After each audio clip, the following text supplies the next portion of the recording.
Hello and good afternoon, everyone. This is Lodha from the Department of Electrical Engineering at IIT Bombay in India.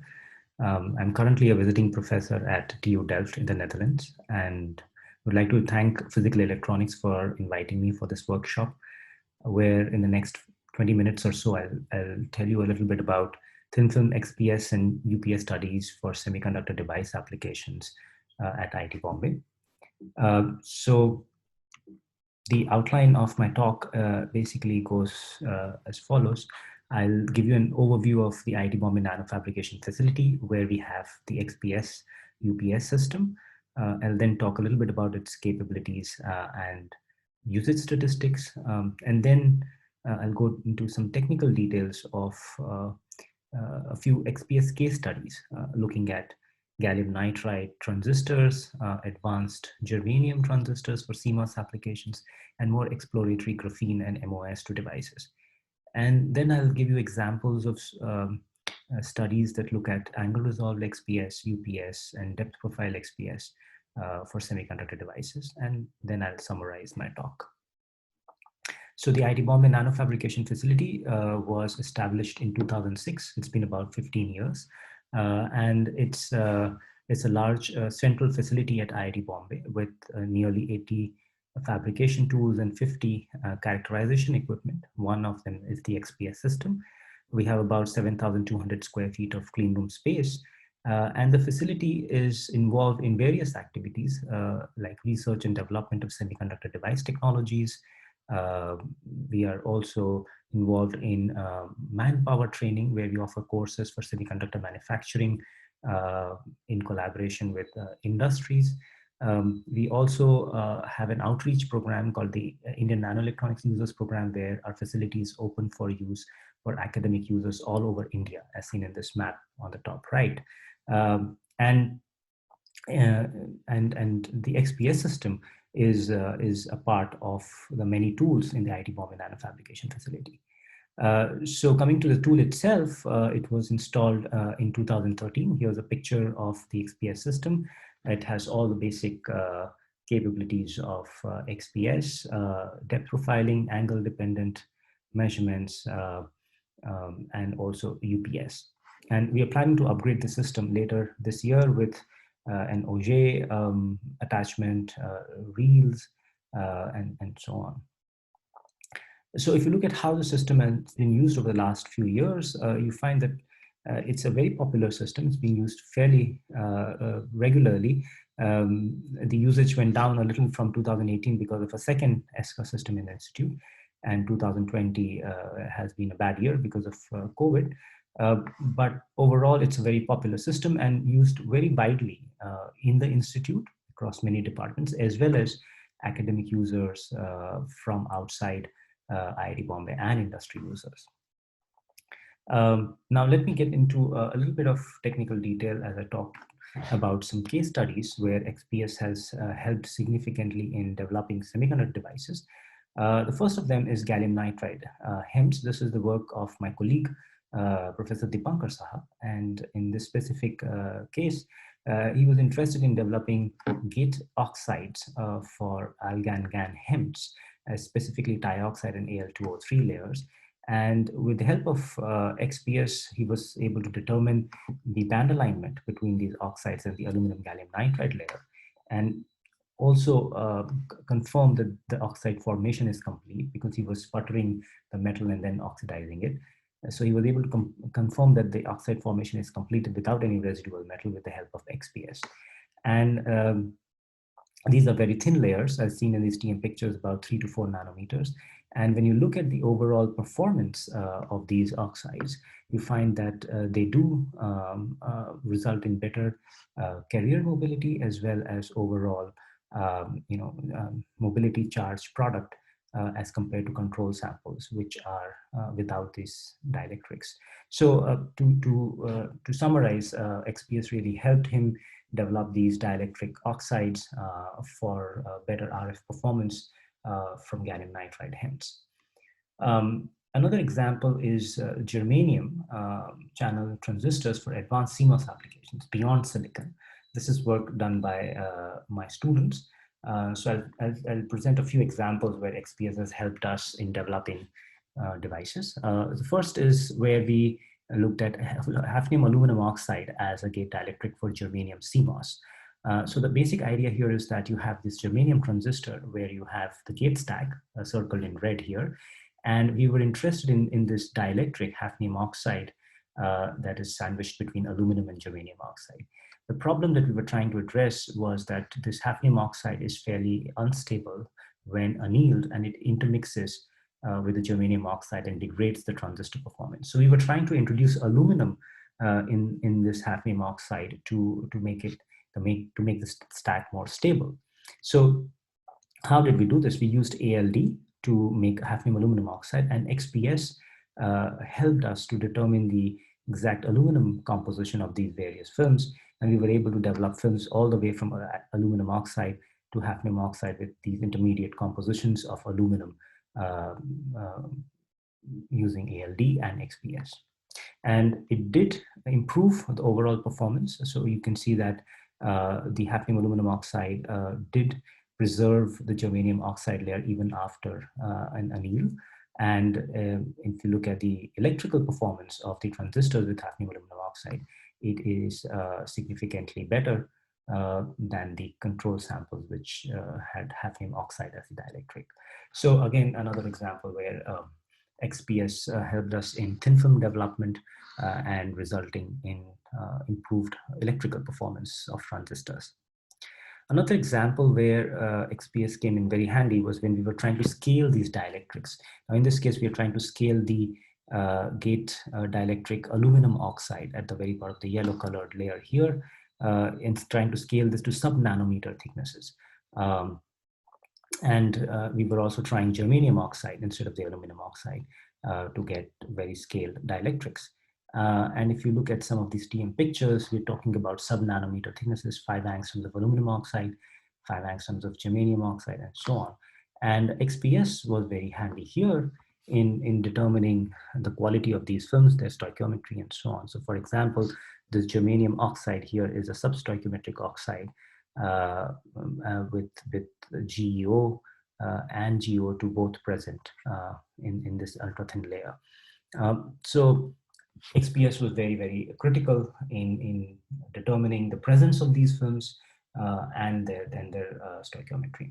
And that really helped us scale the transistors down to sub-nanometer effective thicknesses. So another example where we've used XPS extensively is in developing low resistance metal contacts to germanium transistors. So I'll show you an example where, for example, we were trying to make this stack, which is essentially a metal stack, gold, titanium, ytterbium on top of germanium, but with a dioxide layer, a thin dioxide layer sandwiched between the metal and the germanium. And in this case, the idea was that ytterbium is a low work function metal, and we were hoping that when we anneal this stack, the ytterbium would scavenge oxygen out from the titanium oxide and make it oxygen deficient, thereby increasing its doping and lowering the resistance. And indeed, when we did the XPS studies on the stack, we found that the as deposited dioxide was nicely stoichiometric. But when we did the XPS of the dioxide after annealing it with ytterbium on top, we found that it was oxygen deficient. This was obtained from a depth profile XPS actually, that right at the interface, the oxide was oxygen deficient, and which means that we've created oxygen vacancies and doped this layer N-type. Now, does this really improve the resistance? Yes, it does. If you look at the contact resistivity measurements, then you see that in these TLM structures here, if you measure the resistance of the contacts, you find that the contact resistivity is nearly an order of magnitude lower when you use the ytterbium on top of the dioxide. And this at that time, this was the lowest contact resistivity reported on germanium using metals. So another example of how XPS helped us develop understand these interfaces between metals and dielectrics and use that for semiconductor devices. Let me show you some examples of more exploratory materials and devices. For example, graphene and MOS2. These are ultra thin materials, and many of you may have already heard about them. So let's look at graphene. This is work from another colleague of mine, Professor Anil Kotanthrail, and one of his PhD students was interested in hydroxylating graphene to improve its stability and electrical performance. So he took graphene and he basically hydroxylated it using peroxide and UV exposure. And he monitored this hydroxylation using XPS. So you see three different plots here. One is that of pristine graphene, and then after 15 minutes of peroxide exposure, and then after 30 minutes of peroxide exposure with UV treatment, you see that the OH signal has clearly increased, and that kind of indicates the hydroxylation of graphene. So XPS was used to monitor the hydroxylation, and then if you look at the performance of the transistors themselves, he found that the mobility improved significantly and higher than values reported for graphene oxide and reduced graphene oxide. And he also found that the transistors were stable in the vacuum. The hydroxyl group did not desorb in vacuum, and the transistors were fairly stable. Another example, this is from my group, where we tried to again look at an interfacial dioxide layer between metal contacts to ultra thin MOS2, which is another 2D material. In this case, we were again trying to lower the contact resistance between the gold here and MOS2. And when we look at XPS of just the bare MOS2, the moly and the sulfur peaks, and then the dioxide MOS2, we see a shift towards higher binding energies, kind of indicating a net charge transfer from dioxide to MOS2 and doping the MOS2 more N-type. And so we expect the resistance to go lower with the higher doping. And that's indeed the case when we look at electrical measurements on these devices, where we have metal contacts on MOS2 with the dioxide and without the dioxide. And you look at the contact resistance and see that it drops by almost an order of magnitude, going from just bare gold on MOS2 to the dioxide gold stack on MOS2. So we, again, XPS helped reinforce the N-type doping of MOS2 in this case, and the lowering of contact resistance. Another example where XPS was used to develop P-type doping of MOS2, where we used a phosphine plasma, as shown in this device here, to expose MOS2 phosphine plasma to dope it P-type. Normally, MOS2 naturally occurs in an N-type form, so we used phosphine plasma to dope it P-type and try to create a PN junction in MOS2.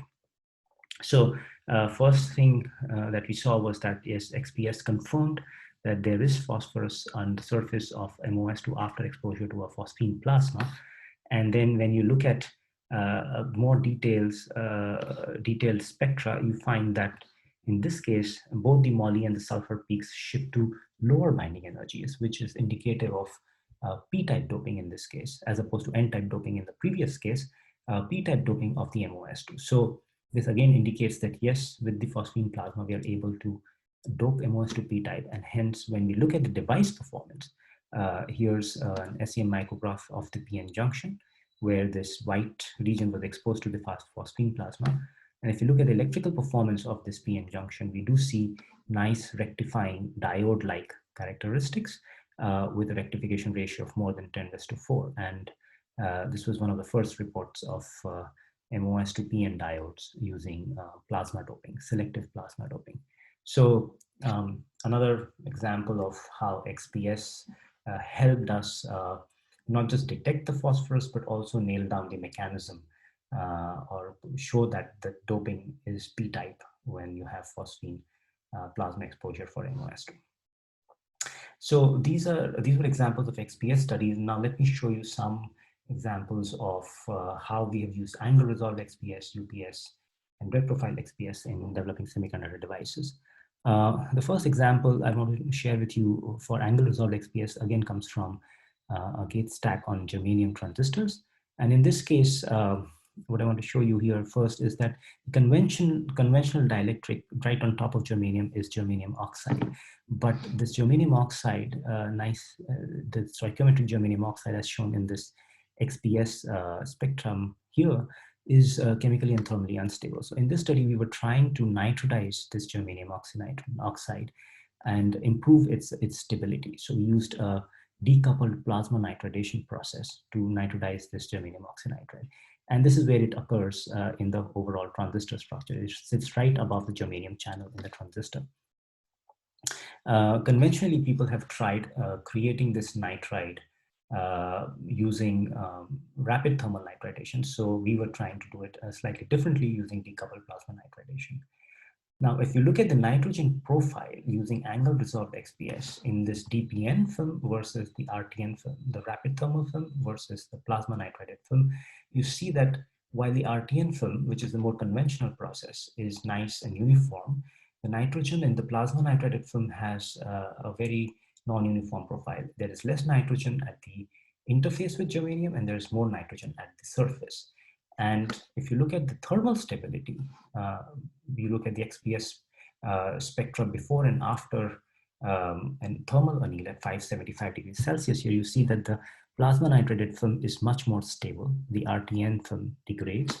And even in TM pictures, you see that the DPN film is much smoother, has a much smoother interface with germanium as compared to thermally nitrided film. So clearly this nitridation process and the nitrogen profile plays an important role in determining the stability and interface properties of the germanium oxynitride. If you look at the performance, then you do see that the plasma nitrided oxynitride is significantly better than the thermally nitrided oxynitride, although it's not as good as the germanium oxide. But remember that the germanium oxide itself is not stable, whereas this oxynitride is much more stable both to chemical and thermal treatments.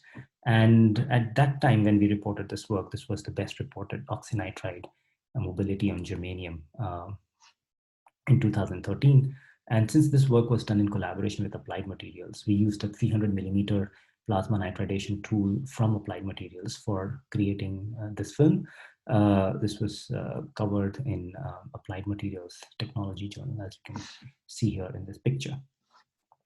An example of UPS, going back to the same device that I had talked about earlier, Mos2, with and without the dioxide. We also used UPS on these two stacks to see what happens to the effective work function. And we see that the effective work function of the dioxide Mos2 film is 0.3 electron volts lower than that of the bare Mos2, which is again the same point that the Mos2 is now doped N-type and the work function is effectively lower. And so this reinforces the XPS data and also the electrical data with the lower contact resistance. Finally, I would like to show you an example of XPS depth profiling. So in this case, I'm showing a slightly different kind of transistor. This is a gallium oxide power transistor where we have been working with these gate stacks involving aluminum oxide and silicon oxide. And in this case, we're interested in inserting a layer of aluminum nitride in between this Al2O3 and SiO2 layer. And so the first thing we wanted to check was whether we have aluminum nitride or not using ALD. And so we did again XPS and could clearly see a nice nitrogen signal in this charge trap CT layer. And although we also had a little bit of oxygen in this, so it's not just aluminum nitride, it's actually aluminum oxynitride. And then we did depth profiling first on the aluminum oxide SiO2 stack. In this case, we did the depth profiling on silicon monitor wafers, not gallium oxide, because gallium oxide is very expensive. So we did this on silicon monitor wafers. And what we see here is a depth profile showing aluminum oxide and SiO2 on silicon. And then when we have the aluminum nitride in between these two layers, we clearly see the presence of nitrogen between aluminum oxide and SiO2. So depth profiling here in this case helped us in determining the presence of aluminum nitride between Al2O3 and SiO2. So in summary, I hope I have shown you examples of various kinds of devices, including exploratory MOS2 devices to more conventional gallium nitride HEMTs to germanium transistors for advanced CMOS, where XPS, whether it's surface XPS, angle resolve XPS, depth profiling, and UPS also play a major role in determining the device performance and helping develop thin films for semiconductor devices. And I would like to acknowledge my students, the IIT Bombay Nanofabrication facility, and sponsors both from the government and the industry for this research. With that, I thank you for listening to my talk, and I'm open to further questions. Thank you very much.